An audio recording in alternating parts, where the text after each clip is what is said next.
Hey YouTube, here we are in the 2001 Mazda MPV, and as you can see the check engine light is not on. Why is Chris doing a video? Well, because the check engine light was on before I cleared the codes.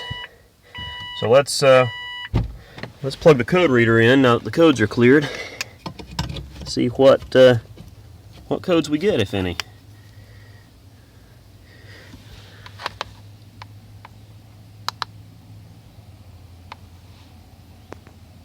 Just reading the codes here.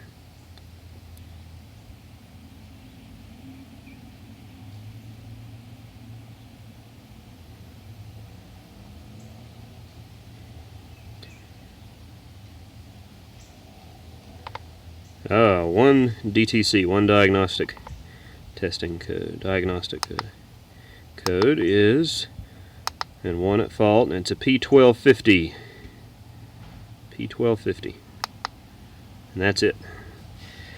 So we can look in the guidebook and see what a P1250 is. Hey, you know what? P1250 is not actually in the guidebook, but I looked it up online.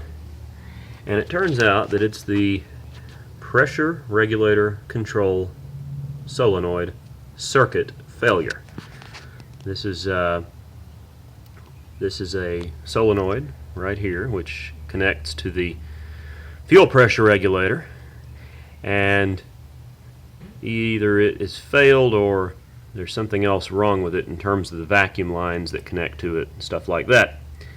Now originally when I pulled the codes, I also had a P0174, which is a System 2 lean on bank 1, and those two codes together make you think in the direction of needing to replace intake gaskets or having a split in a vacuum line somewhere. But after clearing the codes, the only one that came back was the P1250. And if you look online, you can see that, and I'll put a link to the forum discussion on this that has some images that can be very helpful, that P1250 by itself does not light the check engine light.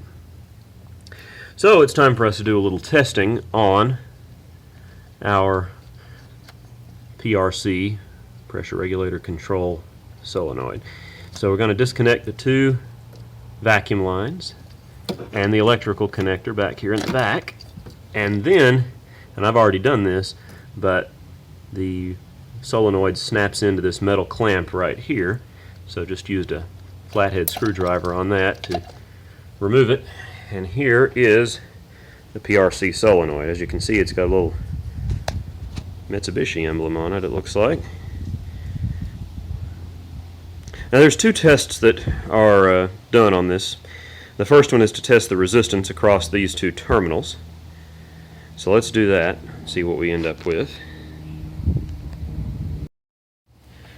Well, we place the probes of the ohm meter here. Now we should get something between like 20 and 40 ohms resistance. And sometimes you have something really weird happen when you get ready to do one of these videos. See, I tested this the other day, and it was wide open. As you can see now, it's like 33 ohms, which should mean that it's fine. But it had no continuity at all between the two terminals the other day, and that's why I ordered a replacement. So this piece is intermittent at best. The other test you can do is you can connect each of the terminals to your battery, positive on one pin, negative on the other. You should hear a click, and if you blow through this port without power on it, the air comes out of this port. On the other hand, I'm sorry, actually this one is the one you blow through. If you then put power on it and blow through it, then the air should come out through this little air filter on the end. So very much a strange situation is that this thing is showing normal resistance now. Well, why don't we'll put the power on it and see what happens. And the situation gets even weirder because I've got the power on it, and as I move it around, we may be able to hear it click. Let's this is hard to do one-handed. Yeah. This is real hard to do one-handed, but anyway, it did click, and so that means that the piece is working correctly now. I don't trust it because I already know it's failed and it already threw a code. And when I tested it out, well, you know, I ordered a new one for a reason. I ordered a new one because all the tests failed. So here it is from Rock Auto. Let's see if we can get that. It's a 2F1189. It's also called the EVS174. Got that from Rock Auto. With the 10% off, it's about $55. So I'm going to go ahead and put a new one in just simply because I know this one is, its days are numbered. Here it is. As you can see, it's identical. It even has a little Mitsubishi emblem right there on the little air filter. So it is identical. So we'll just slip it in here and hook it up. And it's just one of these deals where that slides right in there.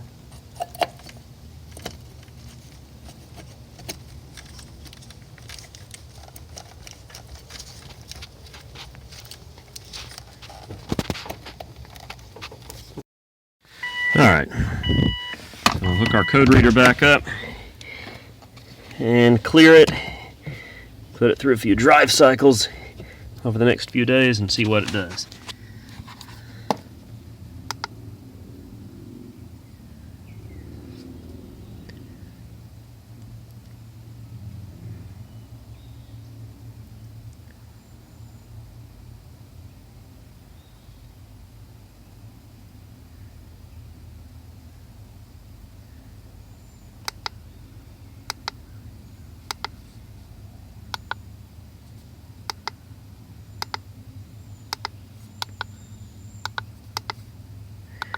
Alright, here we go. We're going to say erase.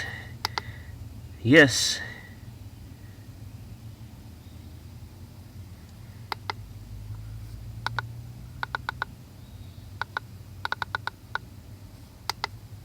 And we'll just rescan it and make sure that it shows cleared. Of course, it's also going to show that it's not ready, that there haven't been enough drive cycles since it was last erased, and that's okay.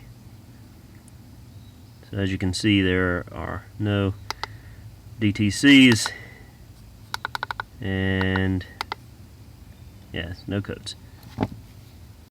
While I'm here, I'm going to talk about one other thing, and that is my my neutral safety switch or transmission range sensor.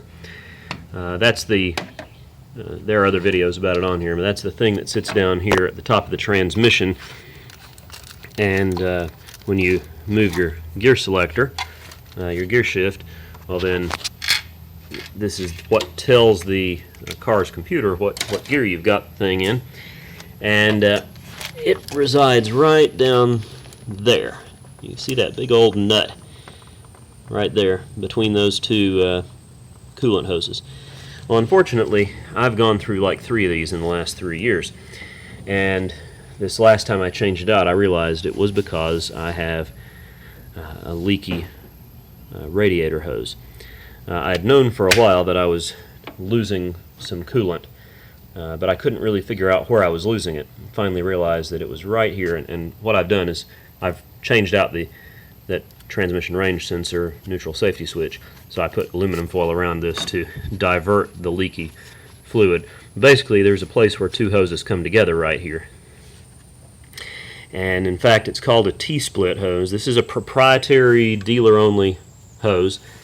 You've got the upper connecting here, the lower connects to the thermostat housing, and then to the same thing. And you can't see it back in there very well, but the 2 come together and turn left and go into the side of the engine right back there.